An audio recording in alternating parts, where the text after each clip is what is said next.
Le podcast Déclic comprend les transitions pour vulgariser, ouvrir la réflexion et surtout donner envie d'agir. Bonjour et bienvenue dans le podcast Déclic comprend les transitions dans lequel nous explorons les coulisses des transformations humaines, managériales, numériques et environnementales des individus et des organisations. Alors nouvel épisode, nouvel invité. Aujourd'hui on est avec Céline de Lomberterie. Bonjour Céline. Bonjour Chloé. On enregistre aujourd'hui avec toi en visio. Donc on te découvrira d'une autre manière. Merci en tout cas d'avoir honoré cette invitation. Tu es conférencière, coach, certifiée HEC et auteur de l'imbattable attitude. On va en parler ensemble. À travers les neurosciences et l'intelligence collective, tu accompagnes les dirigeants, les managers, les équipes qui nous écoutent sur Déclic pour construire des collectifs plus solides, plus responsables et plus humains. Alors la première question qu'on a envie de te poser, Céline, tu dis que les collectifs les plus solides ne sont pas forcément les mieux organisés. Quelle est l'importance justement d'intégrer et d'animer un collectif aujourd'hui en 2026?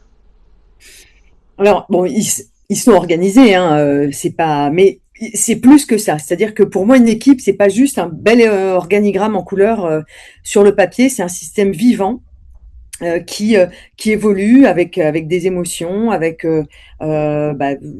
voilà la vie, comme on le sait, avec les imprévus. Donc on peut avoir les meilleurs process du monde. Si les liens sont abîmés, si l'énergie se disperse, ça tient pas. Et ce que j'ai pu observer sur le terrain, c'est que les collectifs qui sont les plus engagés et les plus durables, c'est pas ceux où tout est parfait au cordeau, c'est plutôt ceux où il y a 4 dynamiques qui circulent vraiment et que moi j'appelle la sécurité intérieure, la vérité, la responsabilité et la gratitude. Alors justement, l'imbattable attitude, tu viens d'en parler, donc ces 4 dynamiques-là, on les rappelle juste sécurité intérieure, vérité, responsabilité et gratitude. Pourquoi justement ces dimensions, elles deviennent aujourd'hui stratégiques pour les entreprises? Alors, je dirais d'abord parce que ce sont 4 dimensions qui s'appellent les unes les autres, elles fonctionnent ensemble. C'est-à-dire que se sécuriser, c'est sortir du mode survie. Ensuite, se dire vrai, c'est sortir du flou. Reprendre sa part, c'est sortir de l'impuissance, et se relier, c'est sortir de la rigidité. Et en fait, quand je dis qu'elle se complète, c'est que sans sécurité, c'est-à-dire si on prend pas le soin de sécuriser l'échange, la vérité peut être blessante parce qu'elle va pas être dite comme il faut. Sans sécurité, la responsabilité va se diluer parce que finalement on se pose très bien qui fait quoi. Sans responsabilité, la gratitude devient artificielle, et sans gratitude, la sécurité s'effrite. Vous voyez tu vois le lien ou je dirais le cercle vertueux. Exactement. Et pourquoi c'est stratégique? Parce que quand on active ces 4 leviers, c'est pas 2 fois, 3 fois plus, c'est exponentiel. Que le résultat arrive, parce que voilà, on parlait de cercle vertueux. Quand le cercle vertueux est lancé, rien ne l'arrête. Et ce qui est intéressant là-dedans, c'est que ça ne requiert pas un budget monstrueux ou une technologie spécifique. C'est plutôt de la régularité et de l'engagement, et aussi de la conscience, c'est-à-dire voilà, pour les dirigeants, les managers, avoir conscience que ça doit être entretenu, ça doit être un peu comme un jardin, tu vois, c'est cultivé pour que ça continue à fleurir au long cours. Replacer l'humain au cœur des organisations, c'est ce qu'on entend, qui est primordial. Oui, pour moi, c'est la base. Enfin, pour moi, je suis pas la seule, mais c'est là-dessus que repose l'imbattable attitude. Oui, c'est pas imbattable pour être imbattable pour faire le meilleur chiffre du monde, parce que faire le meilleur chiffre pour faire le meilleur chiffre et que tout le monde soit en burn-out dans la boîte, aucun intérêt, quoi. Alors, beaucoup d'organisations investissent dans des outils, des process ou de l'IA. On parle beaucoup d'IA générative depuis quelques temps. Selon toi, pourquoi la performance collective, elle reste avant tout une question de sécurité psychologique ou de relations humaines? Alors l'IA, c'est certain, c'est incontournable, et moi aussi je l'utilise, et de toute façon, si on n'y est pas encore venu, on y viendra, et c'est incontournable. Mais il y a quand même une chose qu'il faut prendre en compte, c'est que l'IA, ça remplace pas, et j'espère ça remplacera jamais, en tout cas c'est ma croyance, ce qui se passe entre deux êtres humains. Il y a quelque chose de l'ordre de biologique. Quand je parle dans mon livre L'imbattable attitude de la sécurité, j'explique qu'en fait la sécurité, là je parle des neurosciences du comportement, on a tendance à croire que neurosciences égale neuro égale cerveau.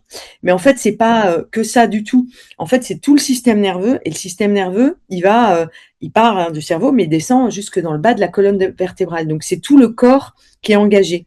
Et en fait, qu'est-ce qui assure notre survie? C'est notre système nerveux. C'est-à-dire que depuis la nuit des temps, c'est lui qui nous permet d'échapper à un danger. Avant c'était un mammouth, très très beaucoup fâché, en colère, pas content. Aujourd'hui, c'est plutôt une trottinette électrique lancée à pleine balle sur un trottoir. Donc le danger a changé avec l'époque, mais notre système nerveux, il a toujours la même fonction qui est d'assurer notre sécurité.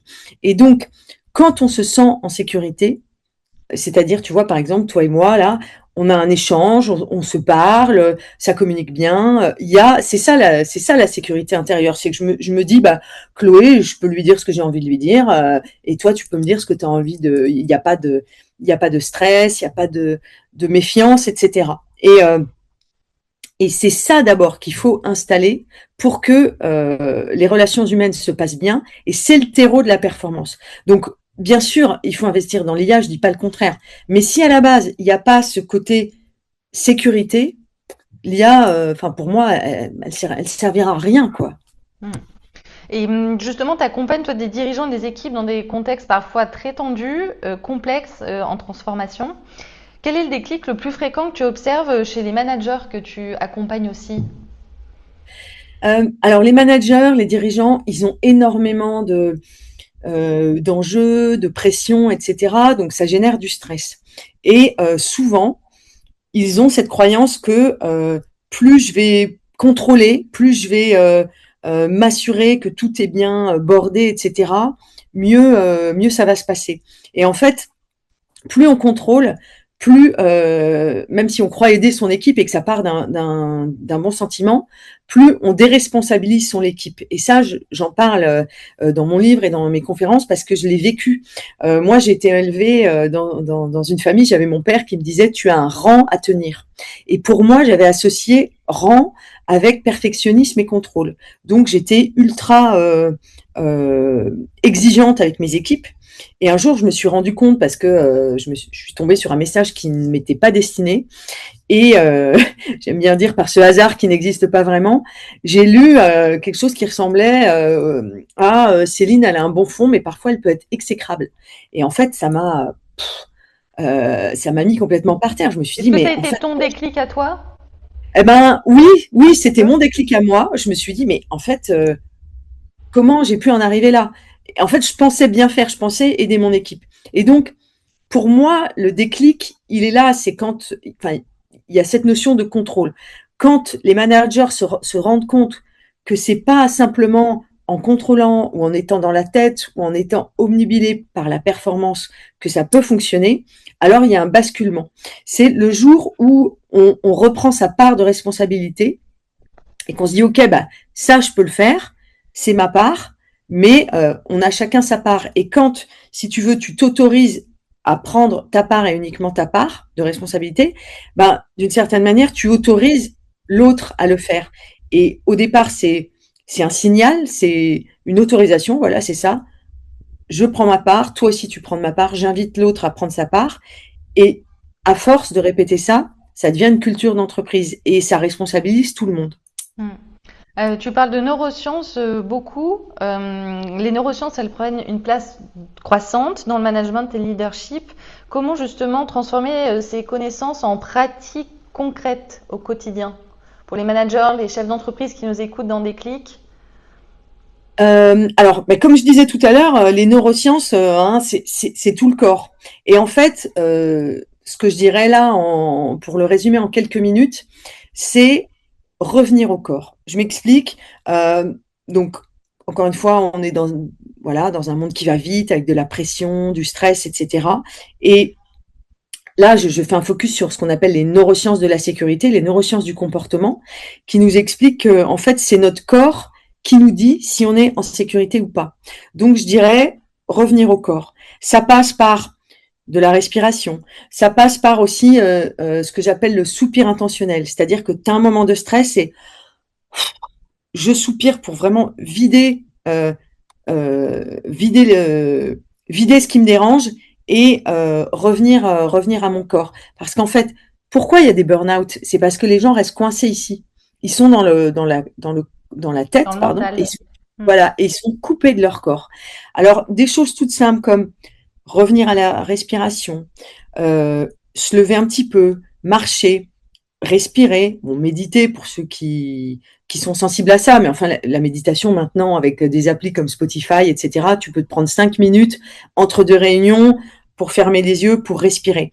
Et ça, c'est vraiment des choses toutes bêtes qu'on pratique dans le monde de l'entreprise, dans le monde du sport, dans le monde de la musique. Bon, la première fois que j'ai fait un concert, j'étais avec un bassiste expérimenté qui m'a regardé droit dans les yeux, il m'a dit « Maintenant, t'arrêtes, tu respires ». Et en fait, ça paraît tout bête. Donc on se dit bah attends, c'est pas avec ça que ça va nous aider. Et n'empêche que ça commence par là. Et puis après, bah oui, pratiquer la théorie polyvagale, donc je parle aussi dans mon livre, c'est comment je reviens grâce à différents, il n'y a pas que la respiration, il y a d'autres choses, mais malheureusement on n'a pas le temps de les développer là, mais comment en fait je mets mon corps en sécurité. Parce que quand mon corps se sent en sécurité, alors la tête reçoit le message que ouf, ça va. Parce qu'en fait, ce qu'on sait peu, c'est que 80% des informations passent du corps au cerveau. C'est-à-dire qu'on pense que c'est le cerveau qui pilote. Mais ouais, c'est ça. En fait, ça veut dire que 8 informations sur 10, c'est énorme, c'est le corps. Tu vois, je finis par un exemple tout bête. Tu vois, quand il y a quelqu'un qui sonne à la porte, tu t'y attendais pas, tu sursautes. Mais en fait, c'est ton corps qui te prévient. Et après, le cerveau, il donne une réponse émotionnelle. Danger ou sécurité. Pareil, quand on écoute une musique. Moi, quand je donne mes conférences, je leur fais écouter une musique. En fait, c'est la même vidéo, répétée 2 fois. Et la première partie, il y a une musique très stressante avec des klaxons, des marteaux-piqueurs, etc. Et la deuxième partie, ce sont les mêmes images, mais avec de la musique classique. Et je leur demande sur quelle musique ils se sentent-ils le plus en insécurité. Bon, il n'y en a pas un qui lève la main pour dire la musique classique. Et en fait, simplement à travers cet exemple, je leur explique que voilà, ce qui se passe, c'est que d'abord, ce sont vos oreilles qui entendent un son, et ensuite, ça monte au cerveau. Le cerveau donne une réponse émotionnelle. Soit c'est du danger, soit de la sécurité. Ce petit exemple, tu vois, pour dire qu'en fait, ça vient d'abord du corps, d'où l'importance de se connecter à son corps et d'écouter son corps. Voilà, bon, je ne peux pas rentrer dans les détails parce qu'on n'a pas le temps, mais en tout cas, voilà, si les auditeurs sont curieux de découvrir plus en détail ton travail, ils peuvent te suivre sur les réseaux sociaux. C'est évidemment très intéressant. Et puis à travers ton livre aussi, l'imbattable attitude, justement pour clôturer notre échange, en une pratique simple pour les équipes, quelle serait une pratique justement qu'ils pourraient adopter le matin ou l'après-midi en journée pour les équipes? Qu'est-ce que tu conseillerais? Eh ben, écoute, j'ai envie de parler de la gratitude et je vais finir par quelque chose de très pratique. Je vais te dire merci. Mais souvent, voilà, on se dit le merci, c'est le merci balancé machinalement, qui finalement n'apporte pas grand-chose. Mais en fait, la gratitude, c'est beaucoup plus que ça. Ça peut être de la reconnaissance. Par exemple, merci pour ce que tu as fait. Merci de m'avoir proposé de participer à ce podcast. Ça peut être merci pour ce que tu es. Merci de ton écoute attentive. Merci de tes questions. Merci de ton sourire. Et puis, ça peut être aussi merci pour ce qu'on va célébrer, parce qu'on oublie aussi de célébrer, non pas les victoires, oui, il faut les célébrer, mais célébrer toutes les étapes atteintes. Donc peut-être que plus tard, on va se revoir, on va boire un verre, on va reparler de la conférence ou du podcast, et ça, ce sera de la célébration. Tu vois, il y a plein de choses qui font que on va au-delà de un simple merci. On s'intéresse vraiment aux gens, mais de manière sincère, hein, pas la gratitude, c'est complètement gratuit. c'est pas du tout dans un but d'obtenir quelque chose. Alors voilà, j'avais envie de clore cet entretien avec toi. Et puis comme tu le disais, oui, il y a le livre et puis il y a aussi les conférences. Donc j'en donne une à Paris vendredi, deux à Marseille le mois prochain. Donc avec plaisir. Pour les Et auditeurs marseillais, avec vous justement, aussi. et marseillaises qui nous écoutent, ça se déroulera où, les conférences à Marseille? Alors là, j'en ai deux prévues qui sont au centre-ville de Marseille, dans les locaux du club Marseille Métropole, euh, 9 juin et 1er juillet. Et puis pourquoi pas aussi à la À la Coque Coque? bientôt, hein. Avec grand plaisir. Eh bien, écoute, avec grand plaisir également. On te souhaite une très bonne journée. Merci pour ces éclairages, tes retours d'expérience. Et on se dit à très bientôt sur Déclic avec un nouvel épisode. À bientôt. À bientôt Chloé, à bientôt à tous. Merci Au beaucoup. revoir. Au revoir.